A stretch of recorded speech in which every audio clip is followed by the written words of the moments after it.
சப்பாத்தி, நான், பரோட்டா, ரைஸ் எல்லாத்துக்குமே வந்துட்டு அட்டகாசமாக இருக்கக்கூடிய சிக்கன் கிரேவி இன்றைக்கி எப்படி செய்கிறதுன்னு பார்க்கலாம் வாங்க.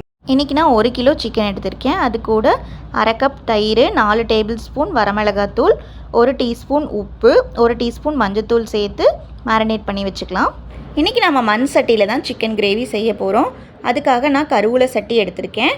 சட்டி நல்லா காஞ்சதும் வந்துட்டு ஒரு 4 டேபிள் ஸ்பூன் ரீஃபைண்ட் ஆயில், அது கூடவே வந்துட்டு ஒரு 2 டேபிள் ஸ்பூன் நெய் இல்லைனா பட்டர் போட்டுக்கலாம்.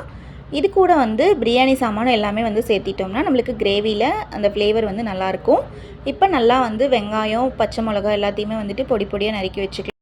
இப்போ பிரியாணி சாமானெல்லாம் வதங்கினதும் அரைச்சி வச்ச இஞ்சி பூண்டு விழுதை சேர்த்தி நல்லா வதக்கி விட்டுக்கலாம்.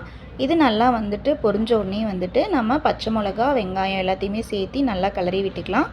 இது கூட தேவையான அளவு உப்பு, மஞ்சத்தூள் கூடவே நம்ம தக்காளி நம்ம கிரேவி எந்த அளவுக்கு திக் கன்சிஸ்டன்சி வேணுமோ அதுக்கு தகுந்த மாதிரி ஒரு 3லேருந்து 4 தக்காளி எடுத்துக்கலாம்.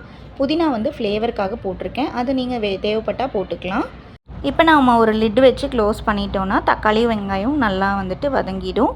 இப்போ பாருங்கள் நல்லா தக்காளி குழஞ்சிடுச்சு. இப்போ நம்ம மேரினேட் பண்ணி வச்ச சிக்கனை இது கூட ஆட் பண்ணி நல்லா ஸ்லோவாக கிண்டி விட்டுக்கலாம். ஒரு 10 மினிட்ஸ் ஸ்லோ ஃப்ளேமில் லிட்டு போட்டு மூடிட்டோன்னா சிக்கன் நல்லா எண்ணெயில் வதங்கிடும். அதுக்கப்புறமா நம்ம சிக்கன் மூழ்கிற அளவுக்கு தண்ணி ஊற்றி ஒரு கொதி விட்டோன்னா நம்மளுக்கு சிக்கன் நல்லாவே வெந்துடும். சிக்கன் வேகிறதுக்குள்ளே நம்ம அதுக்கான பேஸ்ட் அரைச்சிக்கலாம்.